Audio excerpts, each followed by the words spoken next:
Money FM 89.3. Best of breakfast.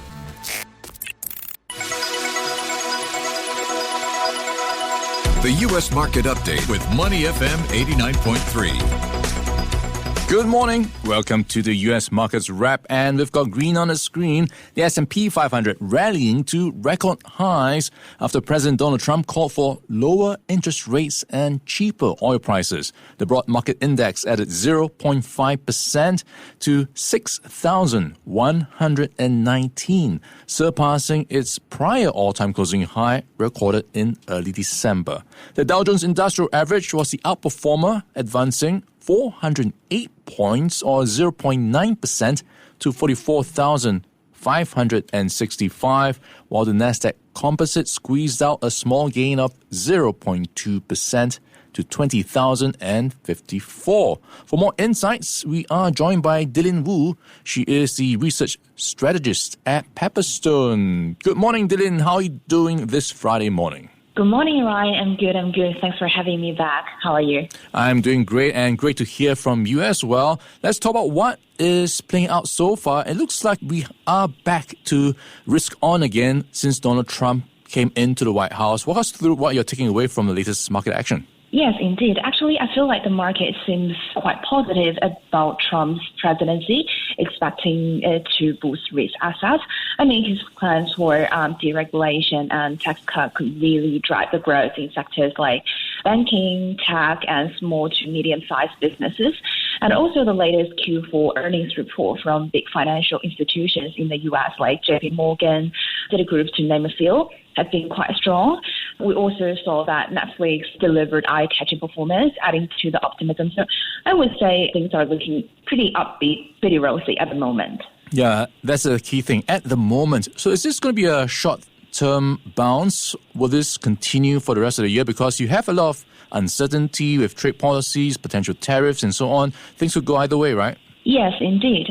I mean, if we are focusing on the tech sector, because this is a sector which is boosting the market performance at the moment, Trump proposed like $500 billion AI stimulus plan that will benefit the chip makers, cloud service providers, and tech companies focused on AI development. For example, companies like NVIDIA, AMD, and Alphabet could see more investment and contracts which could drive their stock prices higher. And overall, I think we'll see increased volatility in the tech sector in the short term because on one hand, as we just discussed, the market optimistic expectations for the stimulus could drive stock prices up very quickly.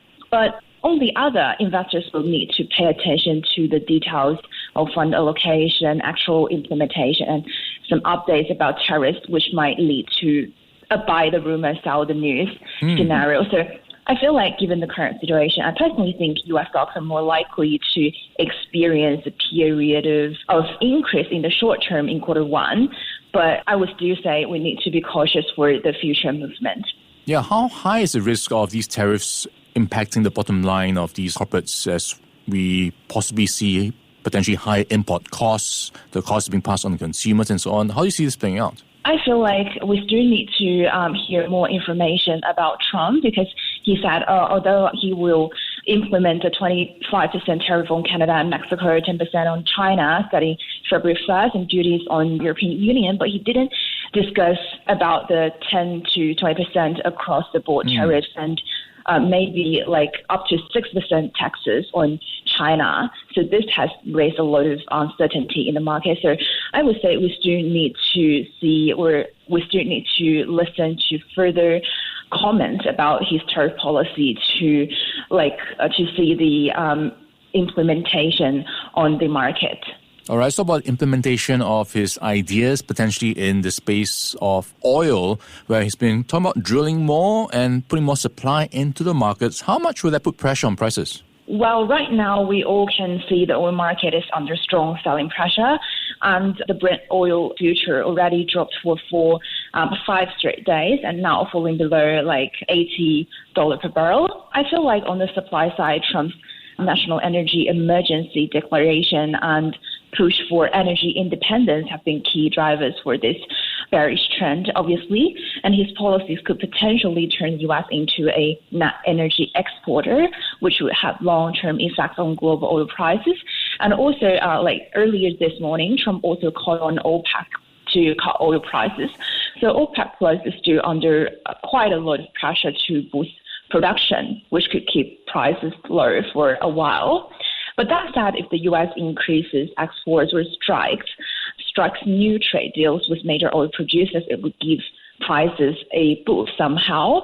So in the short term, I feel like Trump's policy will likely play a major role in shaping the oil market. And as more details come out about energy production and trade deals, traders will weigh on the balance between economic growth, energy security, policy risk. So I feel like in terms of the technical side, it would be important to watch how the Brent futures react around the $75.8 level and maybe the 200-day moving average as well. Yeah, those energy policies will be shaping oil prices in the coming year. And let's talk about gold prices, where there is a lot happening. We've got potentially rates staying higher for longer because of the inflationary pressures from the potential tariffs, and you have all the geopolitical risks going on. So can we see perhaps a repeat of last year's spectacular performance for gold prices, where I think we saw some 20+% beating the S&P 500? Yes, indeed. I feel like the oil prices in the short term has a strong boost from the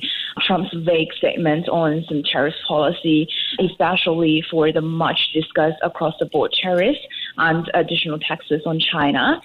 And I would say geopolitical risk also, it's more like to have a mixed impact on gold, because tensions in the Middle East and, Russia-Ukraine conflict are keeping safe haven demand quite strong for gold at the moment. But if Trump somehow follows through on any diplomatic breakthroughs, those bullish factors could turn negative for gold somehow. So I feel like gold will likely to keep moving up in the short term as more details on tariffs emerge. The market will get a clearer view of how these factors will eventually affect the U.S. economy and global trade as well. So this kind of uncertainty and market volatility could supporting gold's performance. So I would say I'm quite bullish on gold at the moment, and we can potentially see gold to retest its all-time high maybe by the end of January. All right, good wrap-up of where things are going for various asset classes potentially impacted by Trump's policies. We've been in conversation with Dilin Wu. She is the research strategist at Pepperstone. Dilin, thanks for your time and insights this morning. Have a great weekend in advance. Thanks, Ryan. You too. All right, catch up again soon. Stay with Money FM 89.3. Before acting on the information on Money FM, please consider if it's suitable for your own investment objectives, financial situation, and risk tolerance. To listen to more great interviews, download our podcasts at audio.sg or download the audio app. That's AWEDIO, audio at the App Store and Google Play.